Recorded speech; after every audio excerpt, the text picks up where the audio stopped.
Over the past year, I've had a few breakthrough moments when I was like, what the hell is happening? And now looking back, I think those changes in my mindset and my ways of thinking, they have definitely shaped this person. The major mindset shift for me was focus on who you want to become. I watch a lot of TikTok and everyone is like, be delusional, be delusional. And I feel like it's the new fake it until you make it, because pretty much the same concept. And I was like, you know what?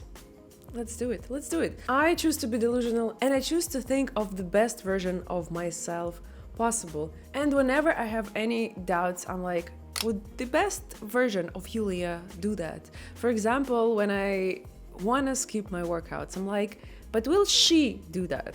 No, she will go and work out. Doesn't matter, rain, snow, sun, whatever's happening outside. Not gonna lie, sometimes it doesn't work and that's totally fine. For example, last week it was pouring rain and I was like, you know what? I really want to work out. I really want to go and like be the best version of myself. But realistically though, by the time I get to the studio, I'll be soaking wet. Like it was literally a wall of rain. So I was like, you know what? One day is fine. And I took that day off. I read a book. I like cleaned the apartment and it was totally fine. You don't have to be always like, I'm the best version of myself. Well, it can be helpful. We need to take some time off and do nothing, like read a book, clean. I mean, it's still something, but you know what I mean.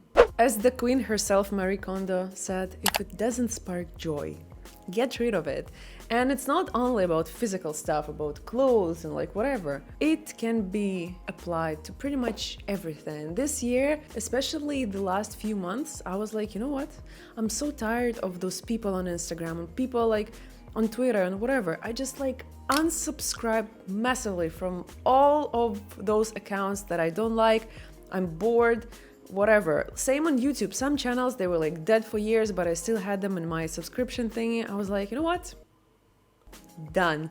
If this person comes back to YouTube 10 years later, cool. Somehow I will know, but for now, I don't know. I have realized that I'm so tired of all this visual noise in my life, so I was like, it's time to act. If you're tired of your like classmate or like people you've met at bars, like watching the stories, just like unsubscribe. Who cares? We still can be friends, I'm still fascinated by the people who like, oh, you unfollowed me on Instagram, we're not friends anymore. We're still friends. I just don't want to look at your child or your cat or like whatever, your food 10 times a day. I respect your interests, but I just don't want to see that in my feed. That's it. We're still friends. We still can talk kind of thing. I don't know. It's like 21st century people still get mad when others unfollow them. One major shift in my mindset that I'm still trying to kind of adopt is going with the flow. I am a control freak. If I don't have everything planned, outlined, scheduled, I will be anxious. I need to know what's happening, where are we going, who are we meeting with, like what is the plan? And I married the exact opposite. And I'm trying to learn my husband's ways, because he's like one of those, just whatever, later, we'll think about it later. And I'm like, I can't, like I need a plan. But he's like, whatever, that's fine. So over the past almost 7 years, I've been learning to adapt this mindset, and I think I'm finally getting it. So now if we miss a plane, I'm just like, whatever, it wasn't my fault, so I'm not gonna think about it. We're moving to Portugal. Well, let's try it out. Worst case, we can always like go back or like move somewhere else. Why spend so much time and energy stressing about things that I cannot control? Even though my brain understands that, sometimes it's super hard to apply into the real life, because you're like, I understand there is no point of trying to control things and being anxious, yet still you're sitting there and shaking. Well, hopefully it's gonna go away. And the next one is kind of similar to the previous one, and it's just do it and figure things out later.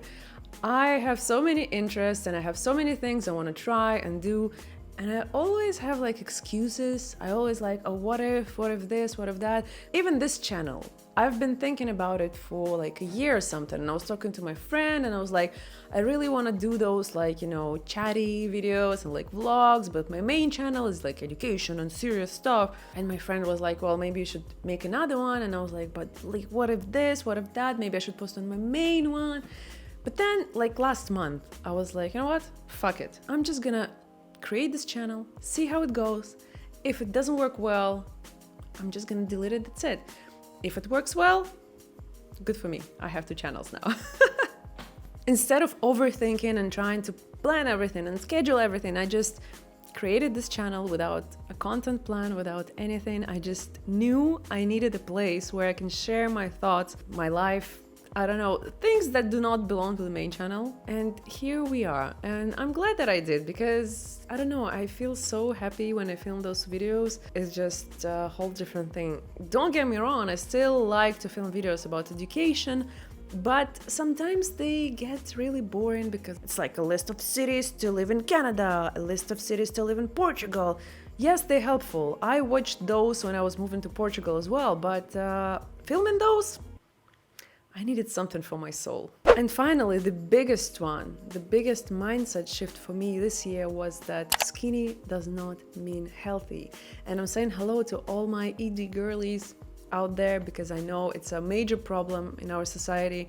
And I don't know, for years I was thinking that, oh, if you're skinny, you're like healthy and whatever, strong and whatever. But once I started working out, doing things, cycling, running, whatever, something changed in my brain. I was like, not all skinny girls are healthy. Not all of them are strong. They do have cellulite, which for me was like, what is happening? And I can talk about EDs and all this stuff forever because I've been living with that for my entire life. Now I'm finally in remission, if we can say that. But yeah, skinny does not mean healthy, and healthy does not mean skinny. I still sometimes look at myself and I'm like, yeah, I could be skinnier, like whatever. But then I'm like, you know what?